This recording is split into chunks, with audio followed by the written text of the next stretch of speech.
ओम शान्ति।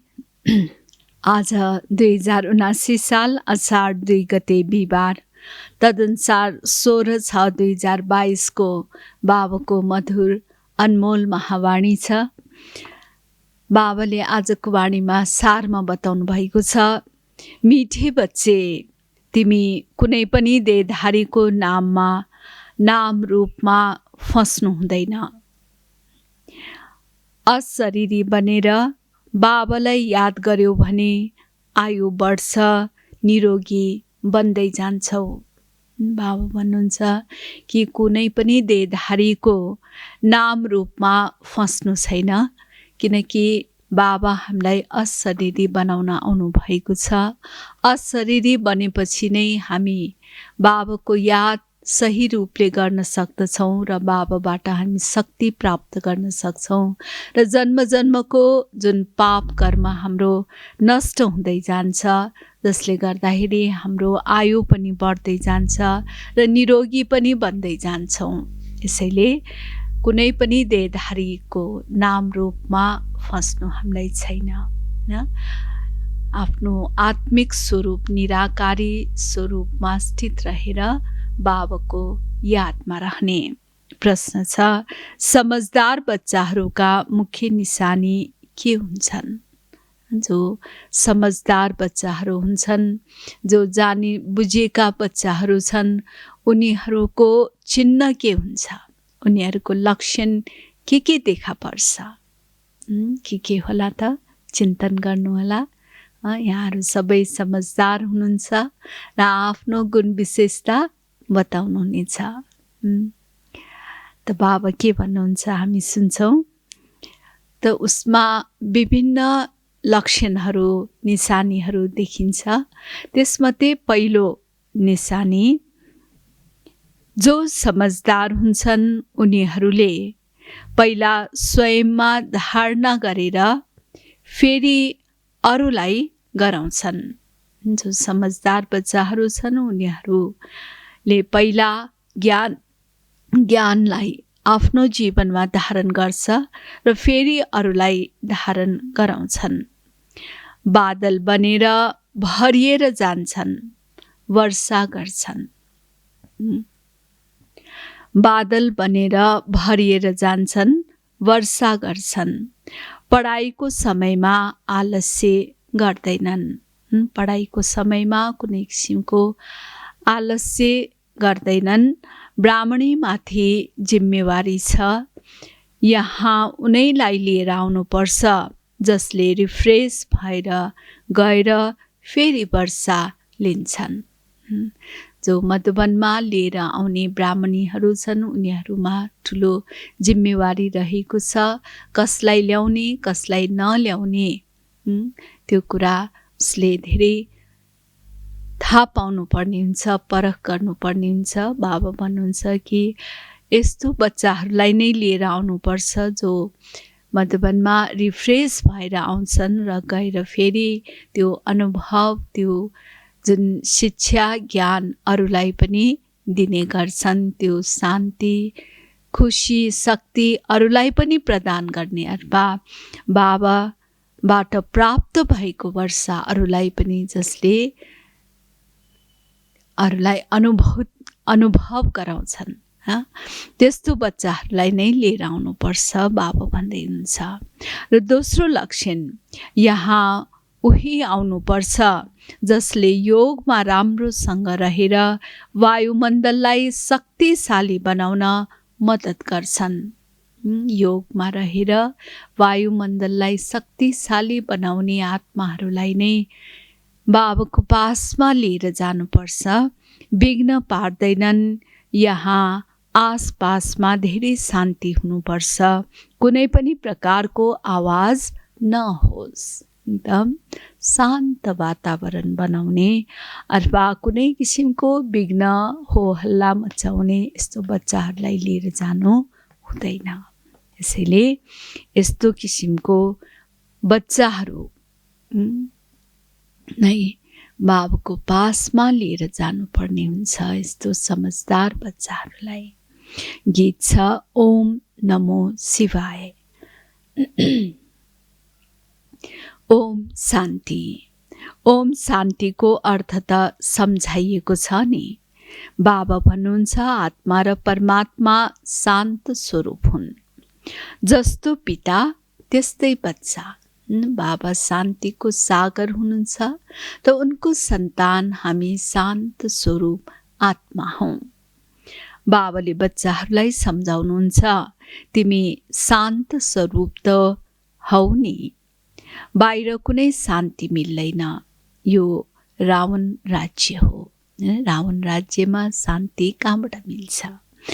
अब यस समयमा केवल तिमीले आफ्नो बाबालाई याद गर। यसले यस्तो समयमा केवल एक बाबालाई याद गर्ने म यिनमा विराजमान छु। निराकार शान्ति सागर शिव बाबा ब्रह्मा तनमा विराजमान हुनुहुन्छ। तिमीलाई जे मत दिन्छु त्यसैमा चल। बाबा कुनै पनि नाम रूपमा फस्नुहुन्न। यो नाम रूप हो बाहिरको। यस रूपमा फस्नु हुँदैन। त्यसैले ब्रह्मा बाबा पनि के भन्नुहुन्छ कि मलाई याद नगर, उस निराकार ज्योति स्वरूप शिव बाबालाई याद गर। किनकि उनलाई याद गर्नाले नै विकर्म विनाश हुन्छ, निरोगी काया मिल्छ। त्यसैले नाम रूपमा फस्नु हुँदैन। दुनियाँ साराले नाम रूपमा फसाउँछन्। नाम रूपको नै बोलबाला रहेको हुन्छ, त्यसैमा फसाउने गर्छन्। बाबा भन्नुहुन्छ यी सबैको नाम रूपलाई याद नगर, आफ्नो बाबालाई याद गर। तिम्रो आयु पनि यादद्वारा बढ्छ, निरोगी पनि बन्छौ। लक्ष्मी नारायण पनि तिमी जस्तै थिए, केवल सजै सजाउ हुन्छन्। यस्तो होइन कुनै छत जति अग्ला हुन्छन्। मनुष्य त मनुष्य नै हुन्। बाबा भन्नुहुन्छ कुनै पनि देहधारीलाई याद गर्नु छैन, देहलाई भुल्नु छ। बाबा हामीलाई यो अभ्यास गर्न सिकाउनुहुन्छ कि यो देहमा रहेर पनि देहलाई भुल्न सिकाउनुहुन्छ। आफूलाई निराकार ज्योति बिन्दु आत्मा सम्झेर उस निराकार बाबाको यादमा रहन सिकाउनुहुन्छ। यो अभ्यास गर्न सिकाउनुहुन्छ। आफूलाई आत्मा सम्झ, यो शरीर त छोड्नु छ। अर्को कुरा लापरवाही नगर, विकर्मको बोझ शिरमा धेरै छ। अहिले हामीले लापरवाही गर्नु छैन, हेलचेक्राइ गर्नु छैन, किनकि हाम्रो शिरमाथि जन्म जन्मान्तरको पापको बोझ रहेको छ, धेरै भारी बोझ छ।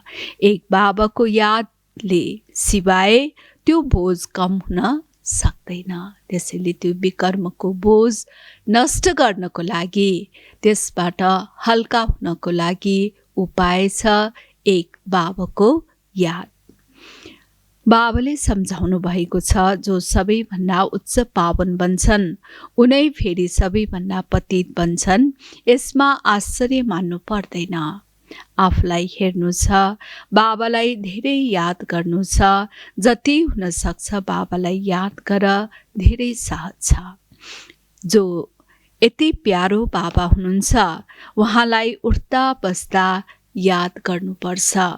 जसलाई पुकारछन् पतित पावन आउनुहोस् भनेर, तर दिलदेखि प्यार रहँदैन। प्यार फेरि पनि आफ्नो पति बच्चा आदिसँग रहन्छ।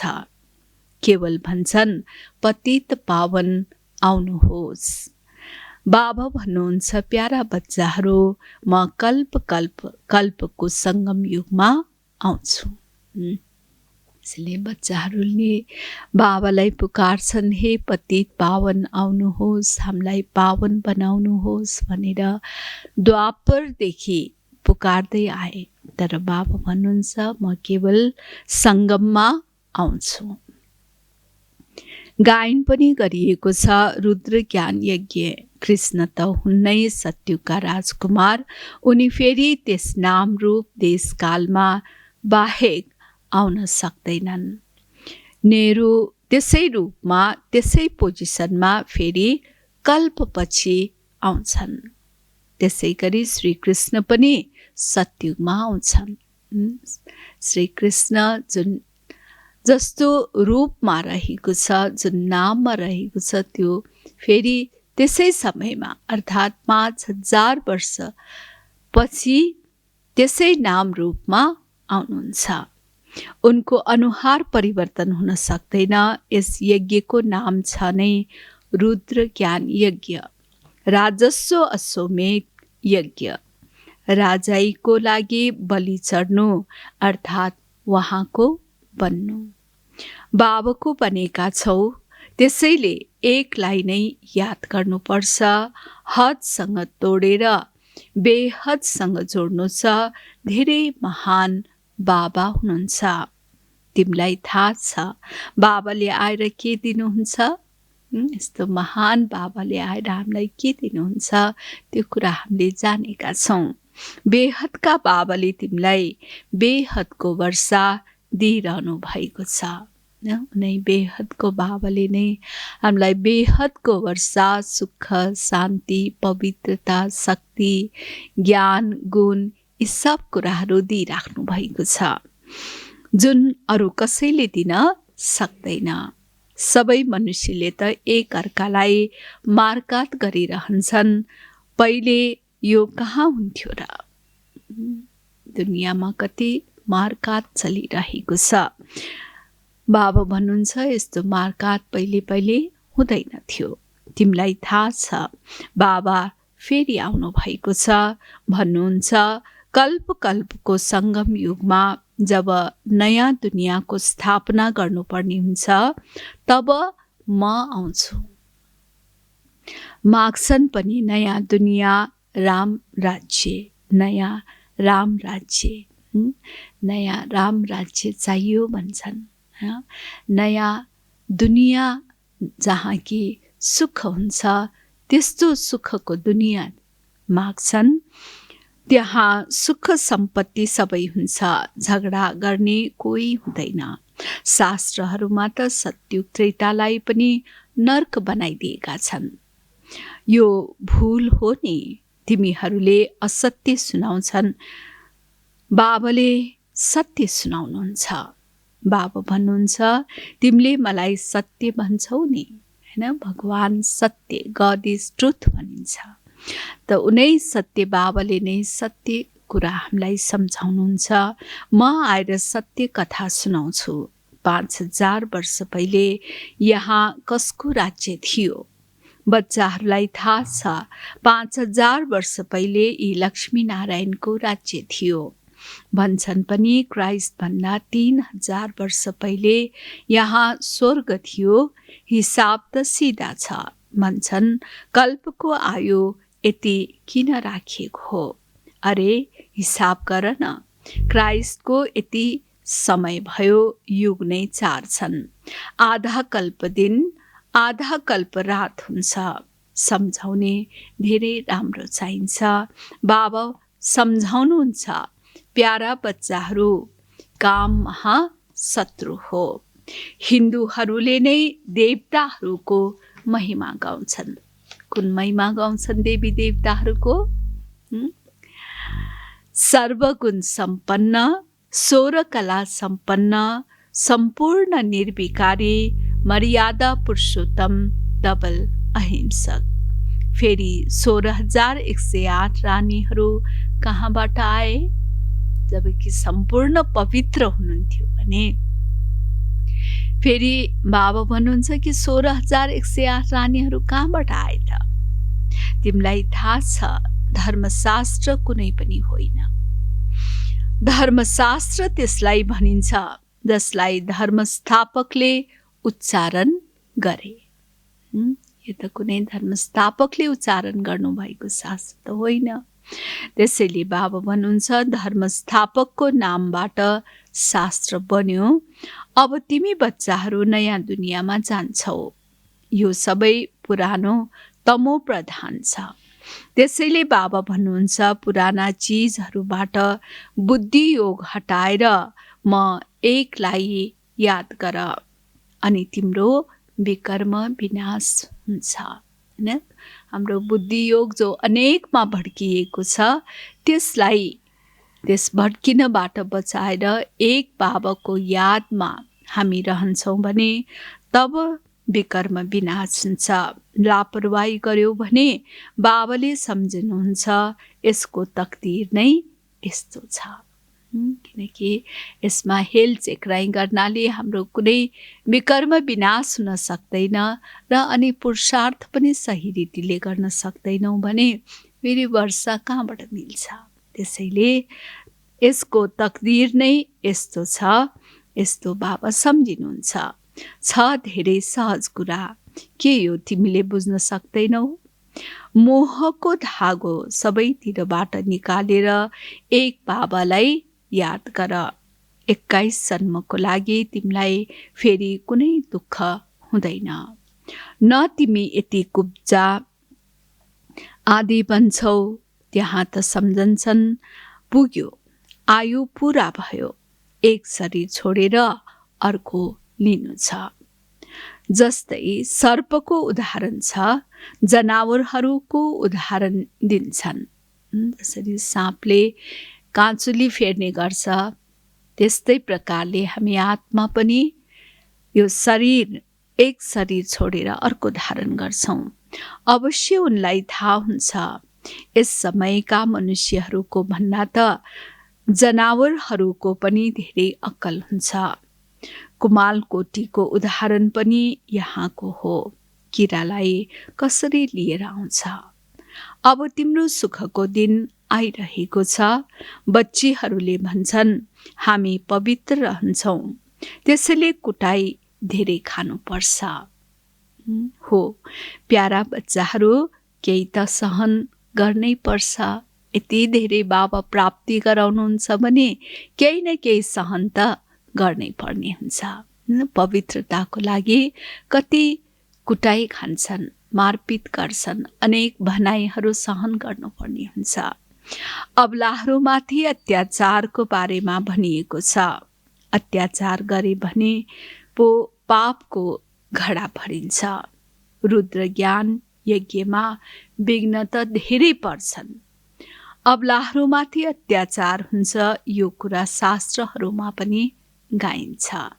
बच्चीहरूले भन्छन् बाबा आजभन्दा 5000 वर्ष पहिले हजुरसँग मिलेका थियौँ, स्वर्गको वर्षा लिएका थियौँ, महारानी बनेका थियौँ।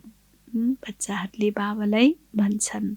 बाबा भन्नुहुन्छ हो बच्चीहरू, यति पुरुषार्थ गर्नुपर्ने हुन्छ। याद शिव बाबालाई गर, यिनलाई होइन। बाबा के भन्नुहुन्छ? शिव बाबालाई याद गर्नु, ब्रह्मा बाबालाई पनि होइन। यी गुरु होइनन्, यिनको कानले पनि सुन्छ। उहाँ तिम्रो बाबा, टिचर, सद्गुरु हुनुहुन्छ। नै निराकार शिव बाबा नै हाम्रो बाबा पनि हुनुहुन्छ, टिचर पनि हुनुहुन्छ र सद्गुरु पनि हुनुहुन्छ। यिनीद्वारा सिकेर अरूलाई सिकाउनु छ। सबैको बाबा उहाँ एक हुनुहुन्छ। मलाई पनि सिकाउने उहाँ हुनुहुन्छ।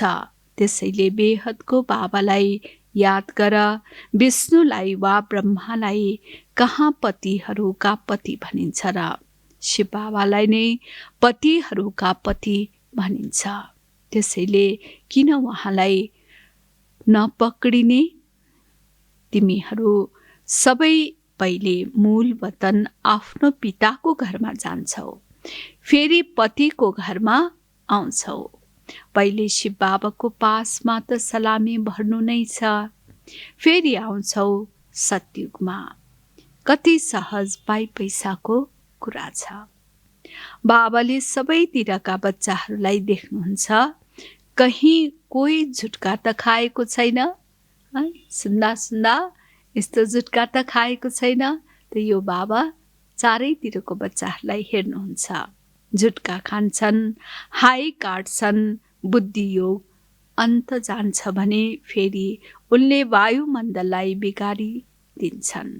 किनकि बुद्धियोग बाहिर भड्किन्छ नि, न शरीरले बसेको त यहाँ छ, तर बुद्धि यताउता भड्किरहेको छ भने, बाहिर बाहिर घुमिरहेको छ भने फेरि हाई हाई गर्छन्, हैन? अनि झुटका खान्छन्, त फेरि वायुमण्डल खराब गर्छन्। त्यसैले बाबा सदैव भन्नुहुन्छ यस्तो बादल लिएर आओ जो रिफ्रेस भएर गएर वर्षा गरोस्। बाँकी आएर के काम? लिएर आउनेहरूमा पनि जिम्मेवारी हुन्छ। कुन चाहिँ ब्राह्मणी समझदार छन् जो भरिएर जाउन् अनि वर्षा गरून्। यस्तोलाई ल्याउनु छ, बाँकीलाई ल्याएर फाइदा नै के छ र? सुनेर धारणा गरेर फेरि धारणा गराउनु छ। मेहनत पनि गर्नु छ। जुन भण्डारीबाट खान्छौ कालकण्टक दूर हुन्छ। शिवको भण्डारीबाट जो भोजन खान्छन् त उसको कालकण्टक अर्थात् दुःख अशान्ति सबै भाग्छ। त्यसैले यहाँ उही आउनुपर्छ जो योगमा पनि राम्रोसँग रहन सक्छ, नत्र वायुमण्डललाई बिगारिदिन्छन्। यस समयमा अझ सावधान रहनु छ। फोटो आदि निकाल्ने पनि कुरा छैन। जति हुन सक्छ बाबाको यादमा रहेर योगदान दिनु छ। आसपास धेरै शान्ति हुनुपर्छ। हस्पिटल सदैव बाहिर एकान्तमा हुन्छ, जहाँ हो हल्ला हुँदैन। बिरामीलाई शान्ति चाहिन्छ। तिमीलाई डाइरेक्सन मिल्छ, शान्तिमा रहनु छ। बाबालाई याद गर्नु छ। यो हो वास्तविक शान्ति। बाँकी हुन् झुट्टा। उनीहरूले भन्छन् नि 2 मिनेट डेड साइलेन्स। तर थाहा छैन त्यो 2 मिनेट बुद्धि कहाँ कहाँ जान्छ। हैन, 2 मिनेट डेड साइलेन्समा रहन खोज्छन्, तर बुद्धि कता कता भड्किरहेको पनि हुन्छ। एकजनालाई पनि सच्चा शान्ति हुँदैन। तिमी डिट्याच हुन्छौ। हैन, हामी यस शरीरबाट अलग अशरीरी बन्छौँ त शान्तिको अनुभूति हुन्छ। हामी आत्मा हौँ। यो हो आफ्नो स्वधर्ममा रहनु। बाँकी उङ्गेर शान्त रहनु कुनै वास्तविक शान्ति होइन। भनिन्छ 3 मिनेट साइलेन्स अशरीरी भव। यस्तो अरू कसैको ताकत छैन जसले यसो भन्न सक्छ। बाबाको नै महावाक्य छ, प्यारा बच्चाहरू, मलाई याद गर्यो भने तिम्रो जन्म जन्मान्तरको पाप काटिन्छ, नत्र पदभ्रष्ट पनि हुन्छौ र सजाय पनि खानुपर्छ। शिव बाबाको डाइरेक्सनमा चलेमा नै कल्याण हुन्छ। बाबालाई सदैव याद गर्नु छ। जति हुन सक्छ परम प्रिय बाबालाई याद गर। विद्यार्थीले आफ्नो टिचरको इज्जत राख्नको लागि धेरै ख्याल राख्नुपर्ने हुन्छ। हाम्रो चालचलन बिग्रियो भने फेरि टिचरको पनि इज्जत जान्छ। त्यसैले टिचरको इज्जत राख्नको लागि आफूमाथि धेरै ध्यान राख्नुपर्ने हुन्छ। धेरै विद्यार्थी पास भएनन् भने टिचरलाई पुरस्कार मिल्दैन। यहाँ कृपा वा आशीर्वादको कुरा छैन। हर एकले आफैमाथि कृपा वा आशीर्वाद गर्नु छ। विद्यार्थीले आफैमाथि कृपा गर्छन्, मेहनत गर्छन्। यो पनि पढाइ हो। जति योग लगाउँछौ त्यति बिकरमा जित बन्छौ, उच्च पद पाउँछौ। यादद्वारा सदा निरोगी बन्छौ। मन मना भव। यसरी कृष्णले कहाँ भन्न सक्छन्? यो कुरा निराकार बाबाले भन्नुहुन्छ, विदेही बन। यो हो बेहदको ईश्वरीय परिवार। माता पिता भाइ बहिनी छन्, अरू कुनै सम्बन्ध छैन। अरू सबै सम्बन्धहरूमा मामा काका हुन्छन्। यहाँ छ नै भाइ बहिनीको सम्बन्ध। यस्तो कहिल्यै हुँदैन सिवाय सङ्गमयुग। जति बेला हामीले मात पितासँग वर्षा लिन्छौँ, यसै सङ्गमयुगमा बाबासँग हामी वर्षा प्राप्त गर्छौँ। अरू कुनै पनि समयमा प्राप्त गर्दैनौँ। अपार सुखमा लैजानुहुन्छ नि। रावण राज्यमा छ घोर दुःख, राम राज्यमा हुन्छ अपार सुख, जसको लागि तिमीले पुरुषार्थ गर्छौ। त्यो अपार सुख प्राप्त गर्नको लागि नै हामी अहिले पुरुषार्थ गर्छौँ। जति जसले पुरुषार्थ गर्छ त्यति त्यो कल्प कल्पको लागि सिद्ध हुन जान्छ। जस्तो किसिमको पुरुषार्थ अहिले हुन्छ त्यही अनुसार फेरि कल्पपछि पनि हुन्छ, फेरि कल्प कल्पान्तर यस्तै हुन्छ। त्यसैले प्राप्ति धेरै ठुलो छ। जो करोडपति पदमपति छन् उनीहरूको सबै पैसा माटोमा मिल्नेछ। थोरै लडाईँ लागोस् फेरि हेर के हुन्छ। बाँकी सबै कथा हो तिमी बच्चाहरूको। सत्य कथा सुनेर तिमी बच्चाहरू सचखण्डको मालिक बन्छौ। यो त पक्का निश्चय छ हैन?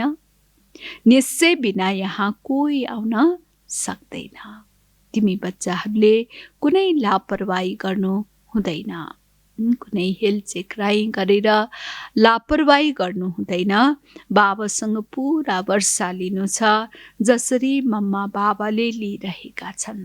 मम्मा बाबाले पुरुषार्थ गरेर जसरी शिव बाबाबाट पुरा वर्षा लिनुभएको छ त्यस्तै हामीले पनि आफ्नो समयको सदुपयोग गरेर सही पुरुषार्थ गरेर मम्मा बाबाले जस्तै हामीले कर्म गरेर बाबाबाट पुरा पुरा वर्षा लिनु छ।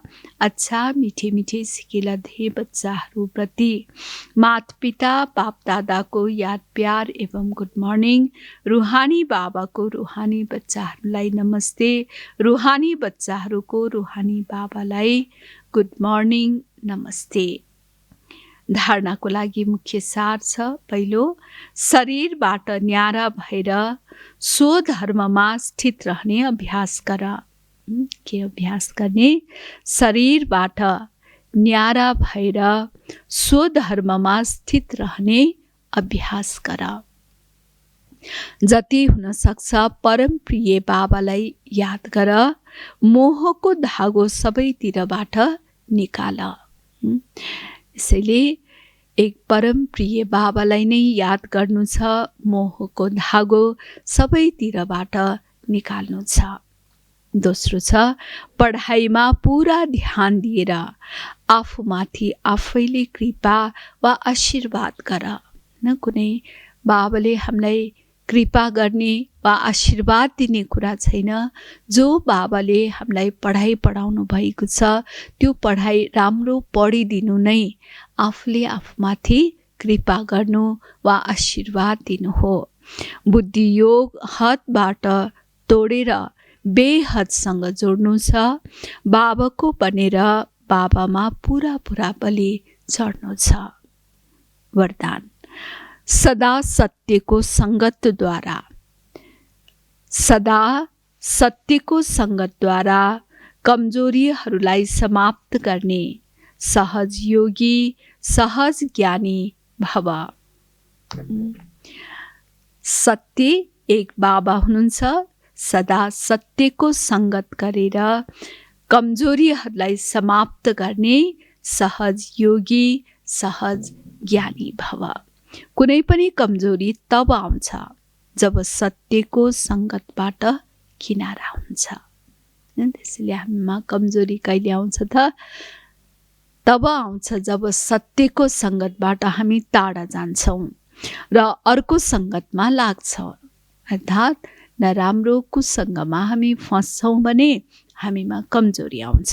त्यसैले भक्तिमा भन्छन् सदा सत्सङ्ग र सत्सङ्ग अर्थात् सदा सत्य बाबाको सङ्गतमा रहनु।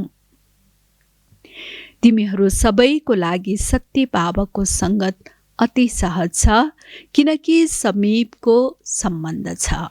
त्यसैले सदा सत्सङ्गमा रहेर कमजोरीहरूलाई समाप्त गर्ने सहज योगी सहज ज्ञानी बन। स्लोगन सदा प्रसन्न रहनको लागि प्रशंसा सुन्ने इच्छाको त्याग गरिदेऊ। आफ्नो प्रशंसा अरूले गरेको हामी सुन्न चाहन्छौँ, सुन्न लालायत हुन्छौँ। त बाबा भन्नुहुन्छ यदि सदा प्रसन्न रहने हो भने यस्तो किसिमको अरूबाट प्रशंसा सुन्ने इच्छा त्यागिदियो हैन। त त्यस त्यागद्वारा नै हामी सदा प्रसन्न रहन सक्छौँ। त यो छ मातेश्वरीजीका अनमोल महावाक्य। मुक्ति र जीवन मुक्तिको स्टेज। मुक्ति र जीवन मुक्ति दुवै स्टेज आफ्नै हुन्। तर जब हामीले मुक्ति शब्द भन्छौँ भने मुक्तिको अर्थ हो आत्मा शरीरको पार्टबाट मुक्त छ, अर्थात् आत्माको शरीर सहित यो सृष्टिमा पार्ट छैन। जब आत्माको मनुष्य हस्तीमा पार्ट हुँदैन, अर्थात् आत्मा निराकारी दुनियाँमा हुन्छ, सुख दुःखदेखि न्यारा दुनियाँमा हुन्छ, यसैलाई मुक्त स्टेज भनिन्छ न। मुक्त भन्नाले यस शरीरमा जब आत्माको पार्ट रहेको हुँदैन यस शरीरमा, त यस शरीरबाट अलग जब भएर आत्मा परमधाममा जान्छ, सुख दुःखदेखि न्यारा रहन्छ, त त्यो स्थिति हो मुक्तिधाममा गएर रहनु, त्यो मुक्त स्टेज हो। यसलाई कुनै मुक्ति पद भनिँदैन र जुन आत्मा कर्म बन्धनदेखि मुक्त छ, अर्थात् शरीरको पार्टधारी भएर पनि ऊ कर्म बन्धनदेखि न्यारा हुन्छ, त्यसलाई जीवन मुक्त पद भनिन्छ, जुन सबैभन्दा उच्च स्टेज हो। यस शरीरमै रहेर पनि सर्व प्रकारको कर्म बन्धनबाट मुक्त भएको अवस्था स्टेज नै जीवन मुक्त अवस्था हो, अथवा यो नै उच्च स्टेज हो। त्यो हो हाम्रो दैवी प्रारब्ध। यसै जन्ममा पुरुषार्थ गर्नाले त्यो सत्युगी दैवी प्रारब्ध मिल्छ हैन। यस्तो जीवन मुक्त पद हामी सत्युगी दुनियाँमा नै प्राप्त गर्छौँ। त्यो हो हाम्रो उच्च पद। तर जुन आत्मा पार्टमा छैनन् उनीहरूको पद कसरी भन्ने? जब आत्माको स्टेजमा पार्ट हुँदैन, मुक्ति पद पनि हुँदैन। तर जति यी मनुष्य समुदाय छन् ती सबै सत्युगमा जाँदैनन्, किनकि त्यहाँ मनुष्य समुदाय थोरै रहन्छन्। त्यसैले जो जति प्रभुको साथमा योग लगाएर कर्मातीत बन्छन् उनीहरूले सत्युगी जीवन मुक्त देवी देवता पद पाउँछन्। बाँकी जसले धर्मराजको सजाय खाएर कर्म बन्धनबाट मुक्त भएर शुद्ध बनेर मुक्तिधाममा जान्छन् तिनीहरू मुक्तिमा हुन्छन्। तर मुक्तिधाममा कुनै पद हुँदैन। त्यो स्टेज त पुरुषार्थ बिना आफै आफ्नो समयमा मिलि नै रहन्छ। मनुष्यको जुन चाहना द्वापरदेखि लिएर कलियुगको अन्त्यसम्म उठ्दै आएको छ, हामी जन्म मरणको चक्रमा आउन नपरोस्, यो चाहना त्यो आशा अहिले पूर्ण हुन्छ हैन। द्वापरदेखि मनुष्यले चाहना गर्दै आएका थिए कि हामी जन्म मरण चक्रमा नै आउन नपरोस्। त त्यो आश कहिले पुरा हुन्छ त? अहिले पुरा हुन्छ। मतलब सर्व आत्माहरूलाई मुक्तिधाम हुँदै अवश्य पास हुनुपर्छ। यसैले सर्व आत्माहरू मुक्तिधाम जान्छन् अनि फेरि सत्युगी दुनियाँमा आउँछन्। अच्छा, ओम शान्ति।